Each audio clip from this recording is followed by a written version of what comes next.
E allora eccoci, buonasera a tutti i nostri telespettatori, ben ritrovati, benvenuti anche questo venerdì nello studio di TV7 Match. Buonasera Ermanno, allora anticipiamo un po'. Buonasera Tullio.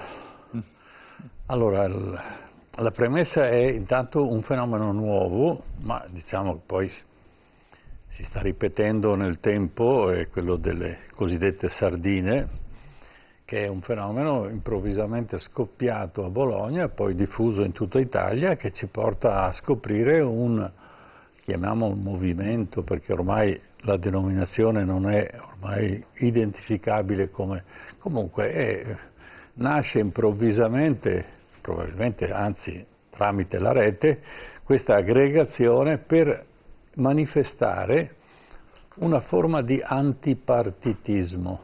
Anche se poi vediamo che in ciascuno di questi movimenti nasceranno anche i pinguini, e quindi quelli che si mangiano le sardine.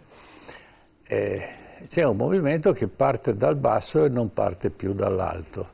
Quindi siamo nella era della post-ideologia, questo modo di pensare alternativo, di non avere certezze, di poter partecipare direttamente alla politica come giustamente vuole la democrazia, ma qui si pone un problema. Come si potranno organizzare queste spinte dal basso che poi dovranno influire sulla politica? Ecco, questa è la domanda e naturalmente il futuro ci presenta delle situazioni abbastanza difficili, anche se poi invece da poco distante in Inghilterra abbiamo avuto un esempio dove due partiti si sono presentati, partiti tradizionali ma molto concreti, e hanno fatto uno scontro sulla Brexit e gli inglesi hanno scelto. Ma direi che a differenza dei partiti italiani i partiti inglesi sono meno ideologizzati. E d'altro canto quello dei due che era più ideologizzato è quello che ha ricevuto meno voti. E questo è un po' il discorso, diciamo, del fenomeno delle sardine. Poi invece parliamo della Frontex. Improvvisamente, perché noi siamo disattenti, l'Europa ci caccia sulla schiena una organizzazione che è formata da 10.000, diciamo, militari, che terranno il fronte europeo, giustamente perché anche l'Europa ha bisogno di essere coordinata.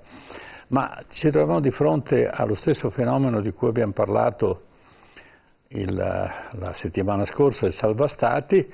Va bene che ci sia questa organizzazione, ma noi abbiamo partecipato con scienza e coscienza a questo fenomeno, a questo sviluppo improvviso di salvare delle banche tedesche e mettere l'Italia a repentaglio, perché non sapremo come muoverci nei prossimi anni. E non è che ne siamo usciti o ne usciremo così indenni da questo tipo di proposta.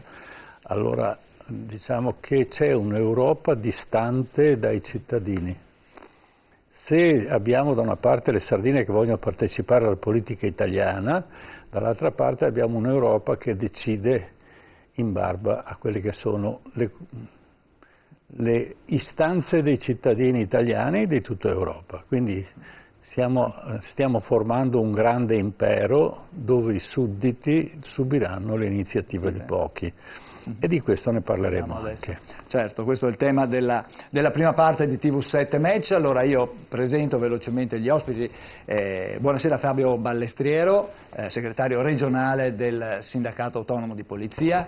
Buonasera, grazie di essere qua. Grazie ad Alberto Panfiglio. Buonasera Panfiglio. Forse i telespettatori lo ricorderanno, ex sindaco di Cona. E buonasera ad Alex Cioni. Buonasera Cioni, del comitato Prima Noi. Grazie anche a lei di essere qua nei nostri studi. Stiamo attendendo un altro ospite, Enrico Scacco del Partito Democratico, ma noi andiamo un attimo in pubblicità e poi torniamo subito e parleremo ovviamente della nostra ricorrenza storica tra poco.